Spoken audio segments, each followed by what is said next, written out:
Persekutuan keluarga yang dikasihi dan diberkati Tuhan, kita akan mendengarkan firman Tuhan yang ditetapkan Lembaga Pembinaan Jemaat GPM dari kitab Yehezkel 47 ayat 1-12.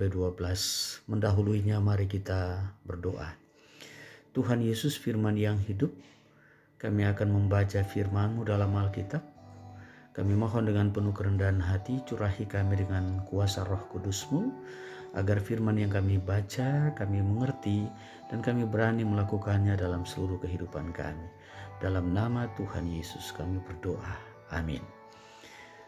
Persekutuan keluarga yang terkasih dalam Tuhan Yesus. Teks bacaan kita, Yehezkel 47 ayat 1-12, diberi topik sungai yang keluar dari bait suci. Kemudian ia membawa aku kembali ke pintu bait suci, dan sungguh ada air keluar dari bawah ambang pintu bait suci itu dan mengalir menuju ke timur.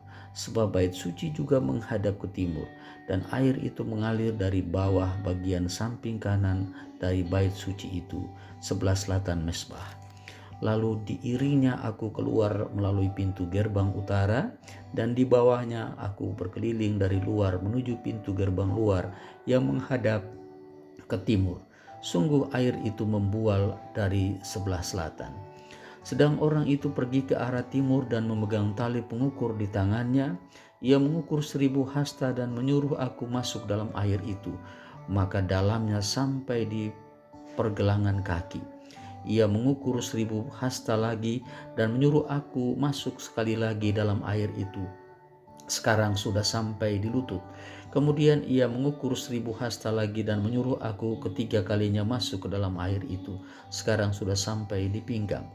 Sekali lagi ia mengukur 1000 hasta lagi. Sekarang air itu sudah menjadi sungai, di mana aku tidak dapat berjalan lagi, sebab air itu sudah meninggi sehingga orang dapat berenang.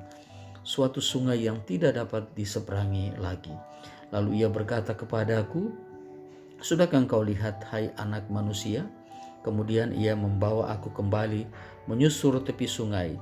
Dalam perjalanan pulang, sungguh sepanjang tepi sungai itu ada amat banyak pohon di sebelah sini dan di sebelah sana.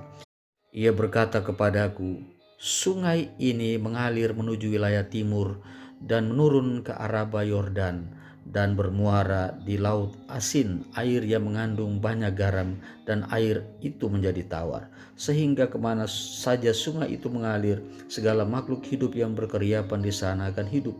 Ikan-ikan akan menjadi sangat banyak, sebab kemana saja air itu sampai, air laut di situ menjadi tawar, dan kemana saja sungai itu mengalir, semuanya di sana hidup. Maka penangkap-penangkap ikan penuh sepanjang tepinya, mulai dari En-Gedi sampai En-Englaim. Daerah itu menjadi penjemuran pukat, dan di sungai itu ada berjenis-jenis ikan seperti ikan-ikan di laut besar sangat banyak. Tetapi rawa-rawanya dan paya-payanya tidak menjadi tawar. Itu menjadi tempat mengambil garam. Pada kedua tepi sungai itu tumbuh bermacam-macam pohon buah-buahan yang daunnya tidak layu dan buahnya tidak habis-habis. Tiap bulan ada lagi buahnya yang baru, sebab pohon-pohon itu mendapat air dari tempat kudus itu. Buahnya menjadi makanan dan daunnya menjadi obat. Demikian firman Tuhan. Persekutuan keluarga yang dikasihi Tuhan. Renungan Binakel kali ini diberi judul Aliran Air Kehidupan. Dalam tradisi manusia, laut, sungai, kali, danau, sumur, dan mata air memiliki nama atau diberi nama. Untuk sungai misalnya, di Ambon kita mengenal nama sungai Waitomu, Wai Batu Gajah, Wai Batu Merah, Wai Ruhu, dan lain-lain. Pada sisi yang lain, kita pun menjumpai bahwa aliran air sering berfungsi sebagai pembatas alami hak atas tanah warisan dan selalu diberi nama yang berhubungan dengan sejarah dari yang berhak atasnya.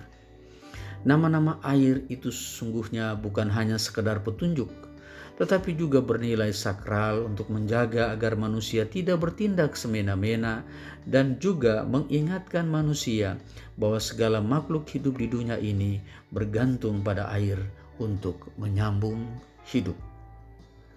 Persekutuan keluarga yang dikasihi Tuhan Yesus.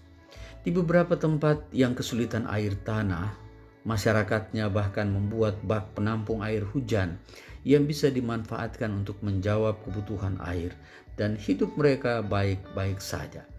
Tentu saja di mana ada air, di situ pasti ada kehidupan. Tuhan Allah telah menyediakan semua itu dengan adil, agar makhluk hidup bisa menikmatinya juga dengan adil, sebagaimana ditunjukkannya kepada Yehezkel dalam suatu penglihatan. Menariknya, bahwa Yehezkel melihat sumber air itu keluar dan mengalir dari ambang pintu bait suci yang mengalir ke arah timur, makin lama makin dalam. Kemana saja air itu mengalir, segala makhluk hidup yang berkeriapan di sana akan hidup, baik ikan-ikan juga tumbuh-tumbuhan. Saudaraku, sesungguhnya aliran air itu melambangkan aliran kehidupan yang bersumber dari Allah. Tugas Yehezkel adalah mengingatkan umat agar mereka selalu memandang kepada Allah sang sumber hidup yang terus mengalirkan kehidupan bagi segala makhluk ciptaannya.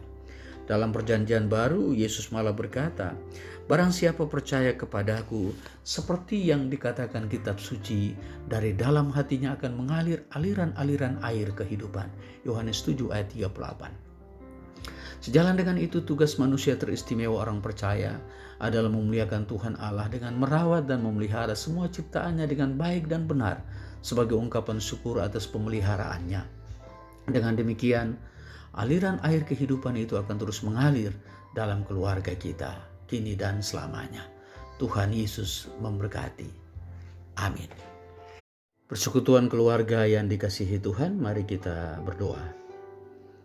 Tuhan, Bapa di sorga, Bapa yang kami imani dalam anak-Mu Yesus Kristus, kami bersyukur atas kehidupan yang Engkau anugerahkan untuk seisi rumah kami.